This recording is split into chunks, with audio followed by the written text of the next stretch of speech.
ছাত্রদলের সভাপতি রাকিব ভাই যে বক্তব্যটা দিয়েছেন মিডিয়াতে, এটা তার কোনো একটি পার্সপেক্টিভ বা কোনো একটা ইস্যুকে কেন্দ্র করে দিয়েছেন। তাদের সাথে আমাদের সম্পর্ক ব্যক্তিগত পর্যায় থেকে তাদের সাথে আমাদের সম্পর্ক ভালো, সবসময় আমাদের কথা হয় এবং আমরা রেগুলার বক্তব্য একসাথে কথা বলে যাচ্ছি। আমরা স্পষ্ট করেছি যদি আমাদের কোনো ভুল বোঝাবুঝি যদি হয় তাহলে এটা বসে সমাধান করতে হবে এবং তারাও এই ব্যাপারে আশ্বস্ত করেছে যে বসে এই ধরনের সমস্যার সমাধান হবে।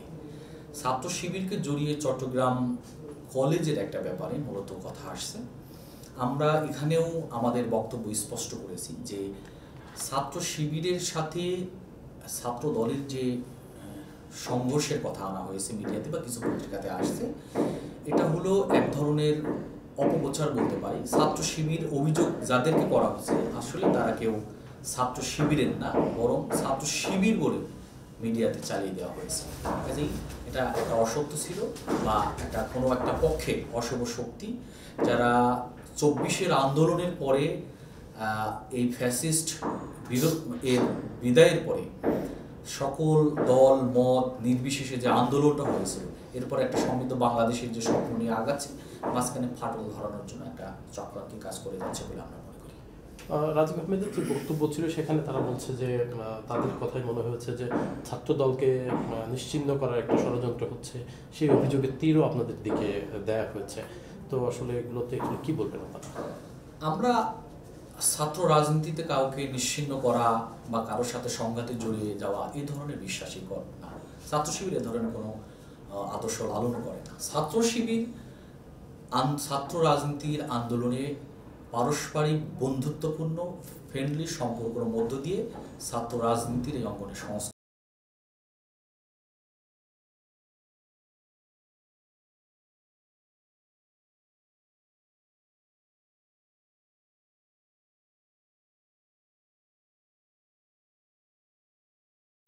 মানুষের এদেশের ছাত্র জনতা সমৃদ্ধির জন্য একসাথে কাজ করার যেমন পরিবেশ দরকার তেমনটাই ছাত্র শিবির চিন্তা করে। রাজীব আহমেদ বলেছেন যে আপনারা বিগত 15 বছরে ছাত্রলীগের সাথে অ্যালাই করে একসাথে আত্মগোপনে থেকে এক ধরনের রাজনৈতিক কর্মকাণ্ড করেছেন, সেই বিষয় নিয়েও তিনি সমালোচনা করেছেন। এই বিষয়ে আসলে কি বলবেন? আমরা যদি বলি যে ছাত্র শিবির কোনো সময় ছাত্র লীগের সাথে ছিল বা অন্য কোনো সংগঠনের সাথে ছিল, এটা হলো একটা অনৈতিক অভিযোগ, অবান্তর একটা অভিযোগ। ছাত্র শিবির এ ধরনের কোনো সংগঠনের সাথে ছাত্র শিবির কোনো জনশক্তি 1 সেকেন্ড বা 1 মিনিটের বা 1 দিনের জন্য সম্পৃক্ত থাকার কোনো সুযোগ নেই। আমরা যারা এই ধরনের অভিযোগ করেছেন তারা কোন দৃষ্টিকোণ থেকে করেছেন এটা তারা ভালো জানবেন। তবে আমাদের যেটা মনে হয় যে না জেনে না বুঝে অবান্তর অভিযোগগুলো করা হচ্ছে। আমরা এতটুকু বলতে পারি যে ছাত্র শিবির একটি আদর্শিক ছাত্র সংগঠন এবং নিয়মতান্ত্রিকভাবে কাজ করে যায়।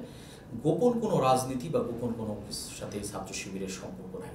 ছাত্র শিবির প্রতিষ্ঠার পর থেকে নিয়ে সবসময় ছাত্র শিবিরের রেগুলার কমিটি হয় এবং বিগত আমি দুঃশাসনের যদি এই সময়গুলোর কথা বলি তাহলে প্রত্যেক বছরে ছাত্র শিবিরের কমিটি হয়েছে এবং এই কমিটিগুলো মিডিয়াতে আসছে, সোশ্যাল মিডিয়াতে আসছে।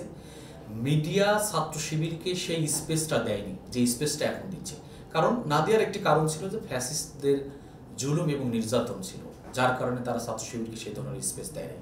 কাজে ঢাকা ইউনিভার্সিটি বলি আর বড় বড় শিক্ষা প্রতিষ্ঠান বলি, আমরা প্রত্যেকটি প্রতিষ্ঠানেই ছাত্র শিবির জানুয়ারি মাসের প্রথম উইকেই একদম ফার্স্ট উইকেই তারা ছাত্র শিবির কমিটি দিয়ে থাকে।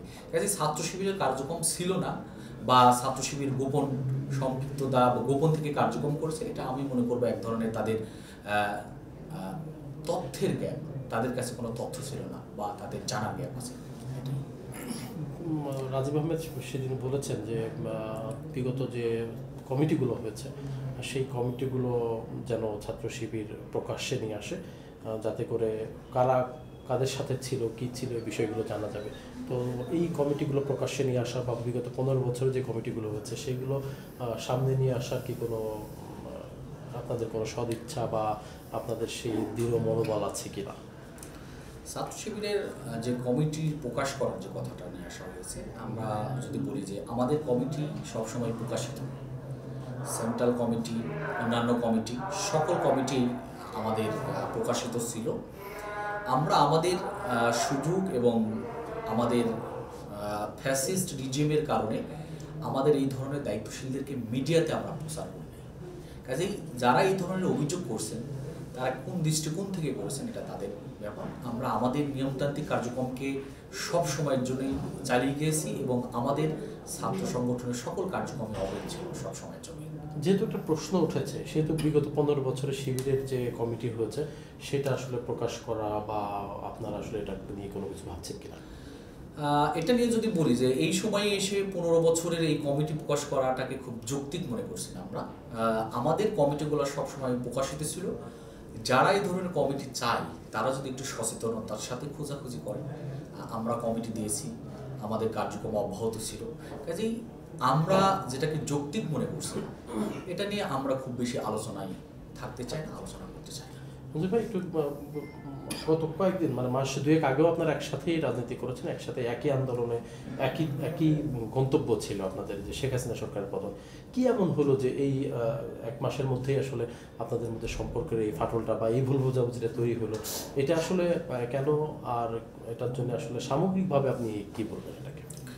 আমরা মনে করি যে এটার কোনো গ্যাপ হয়তো সাময়িক ভুল বোঝাবুঝি হচ্ছে, আমাদের পক্ষ থেকে কোনো ভুল বোঝাবুঝি নেই আমরা মনে করি। এবং আমরা চাই আমাদের যে ধরনের কথাগুলো মিডিয়াতে আসছে এটা শর্ট টাইমের ভিতরে সমাধান হবে বলে আমরা বিশ্বাস করি। আমরা আলোচনা অব্যাহত রেখেছি ছাত্র দলের সাথে এবং দায়িত্বশীলদের সাথে। কাজেই আমরা মনে করি আগামী দিনে এখনো ফ্যাসিস্টদের এই যারা ফ্যাসিস্ট রিজিমের যারা থাবা হিসেবে ছিল তারা এখনো আছে আমাদের দেশের বিভিন্ন অঙ্গনে, বিভিন্ন জায়গায় জায়গায় তারা আছে। কাজেই এটা শেষ না হওয়া পর্যন্ত এবং এই জাতি, এই প্রজন্ম যেটা ফিল করে, এই প্রজন্মের স্বপ্ন বাস্তবায়ন না হওয়া পর্যন্ত বিভেদের কোনো রাজনীতি ছাত্র শিবির চায় না। আদর্শ মতাদর্শ ভিন্ন হতে পারে, কিন্তু জাতির বৃহত্তর স্বার্থে এক হয়ে কাজ করার জন্য ছাত্র শিবির সবসময় প্রস্তুত ছিল, সবসময় প্রস্তুত থাকবে। সামগ্রিকভাবে রাজীব আহমেদের যে বক্তব্য, ছাত্রদল সভাপতি, তার প্রতিক্রিয়ায় আপনি কি বলবেন? আসলে আমি রাকিব ভাইয়ের বক্তব্যের ব্যাপারে এতটুকু বলতে পারি যে ভাই হয়তো এটা তার ব্যক্তিগত মতামত দিয়েছেন, তবে সম্পর্কের জায়গা থেকে আমাদের সম্পর্ক খুবই ভালো। আমরা নিয়মিত কথা বলি, মাঝে মাঝে আমাদের বৈঠক হয়, দেখা হয়, এবং আশা করি যে ভাই যে বক্তব্যটা রেখেছেন এটা তার কোনো একটা বিশেষ দৃষ্টিকোণ থেকে এই বক্তব্য রেখেছেন। পরবর্তীতে কি এই বক্তব্যের কারণে আপনাদের যে সম্পর্ক বা মাঠ পর্যায়ে রাজনীতিতে প্রভাব পড়বে কিনা, কি করবে? ছাত্র শিবিরের পক্ষ থেকে এই ধরনের বক্তব্যের কারণে আমি মনে করি যে খুব বেশি প্রভাব পড়বে না। ছাত্র শিবির চাই ঐক্যের মাধ্যমে সমৃদ্ধ বাংলাদেশ গড়ে উঠুক। কাজেই যারা ঐক্য চায়, যারা এদেশের গঠনতান্ত্রিক ছাত্র রাজনীতি করার মধ্য দিয়ে ছাত্র অঙ্গনের অধিকার আদায়ে একসাথে কাজ করতে চায়, ছোটোখাটো ভুল বোঝাবুঝির কারণে হয়তো এই গ্যাপ থাকবে, এটা আমার মনে হয় না। আশা করি যে এই গ্যাপটা দূর হবে ইনশাআল্লাহ। মঞ্জুর ভাই, একটু বলতে চাই যে বিগত শেখ হাসিনা সরকারের যে 15-16 বছর বা এর আগেও শিবিরের বিরুদ্ধে একটি কমন অভিযোগ আমরা দেখি যে শিবির কিছু হলেই মানুষের রক কেটে দেয়। এই যে অভিযোগটা, আসলে এই অভিযোগের বিষয়ে একটু জানতে চাই। আর ভবিষ্যতে এই ধরনের কোনো কর্মকাণ্ড জাতি দেখবে কিনা, বা পুরো বিষয়টাকে আপনারা আসলে কীভাবে কন্ট্রোল করবেন? ছাত্র শিবির রক কাটে কিনা এটা একটা অবান্তর প্রশ্ন বলে আমি মনে করি, কারণ এটা অযৌক্তিক। এটা একটা পক্ষর ন্যারেটিভ বলতে পারি, যারা বিগত সময়গুলা জাতিকে ডিভাইডেশনের জন্য কাজ করে গেছে। ছাত্র শিবির এ ধরনের কোনো কর্মকাণ্ডে কোনো সময় সম্পৃক্ত ছিল এটা আমি বিশ্বাস করি না, এবং অসত্য ছিল। মিডিয়াতে কিছু কথা আসতে পারে, পত্রপত্রিকায় আসতে পারে, কিন্তু এটা যদি অ্যানালাইসিস হয়, আমরা দেখেছি, বা ওই বক্তব্যগুলোকে অ্যানালাইসিস করার পরে এটা প্রমাণিত হয় নাই। কাজেই একটা অসত্য মিথ্যা অভিযোগ দিয়ে একটা আদর্শিক ছাত্র সংগঠনের কার্যক্রমকে ভিন্ন দিকে নেওয়ার একটা অপপ্রচেষ্টা বিগত সময়গুলোতে ছিল। ভবিষ্যতে এই ধরনের কোনো অভিযোগ আসবে কিনা, এটা আজকে বলতে পারবো না, বা এই মধ্যে বলতে পারবো না। তবে যারা এই ধরনের ছাত্র শিবিরকে অভিযোগ করবে, আমি স্পষ্ট করে বলতে পারি যে এটা মিথ্যা হবে। কারণ ছাত্র শিবির এই ধরনের কোনো আদর্শ লালনই করে না, ছাত্র শিবিরের এজেন্ডা এই ধরনের কোনো কর্মসূচি থাকে না। কাজেই যারা যে ধরনের আদর্শে বিশ্বাসী না, যে ধরনের কর্মসূচিতে যারা বিশ্বাসী না, তাদেরকেও যদি এই ধরনের অভিযোগ করা হয়, এটা অবান্তর হবে, এটা মিথ্যা হবে। কাজে কিছু মিডিয়া আমাদেরকে বিগত সময়গুলোতে এই ধরনের অভিযোগ করে আসছে। আমি মনে করব নিঃসন্দেহে ওই ধরনের মিডিয়াগুলার একটি ষড়যন্ত্র ছিল, এবং এটা একটা মিডিয়ার বলতে পারি যে এটা মিডিয়ার সন্ত্রাসও ছিল। পরিবর্তিত পরিস্থিতিতে আপনারা প্রকাশ্যে রাজনীতি করার শুরু করেছেন বা সেই সুযোগও পাচ্ছেন। এই পরিস্থিতিতে দেশের জন্য বা আগামীর জন্য আসলে আপনাদের মনোভাবনা কি আছে, বা ছাত্র শিবির আসলে কি করতে চায়, বা আপনাদের চাওয়া পাওয়া কি আছে? পরিবর্তিত পরিস্থিতিতে ছাত্র শিবির ছাত্রদের সাথে থেকে এদেশের স্বাধীনতা 53 বছর গেলেও সমৃদ্ধ যে বাংলাদেশটা প্রত্যাশা করা হয়, আমরা আমাদের বক্তব্যে বা আমরা বিভিন্ন সময় বক্তব্য শুনে এসেছি বিশিষ্ট ব্যক্তিদের, ওই ধরনের রাষ্ট্র বা ওই ধরনের দেশ গঠন করা হয়নি। স্বাধীনতা অর্জন হলেও স্বাধীনতার সত্যিকারের যে সুখটা বা অধিকারটা এখনো নিশ্চিত হয়নি। আশা করি এই প্রজন্ম সেটাকে ফিল করে।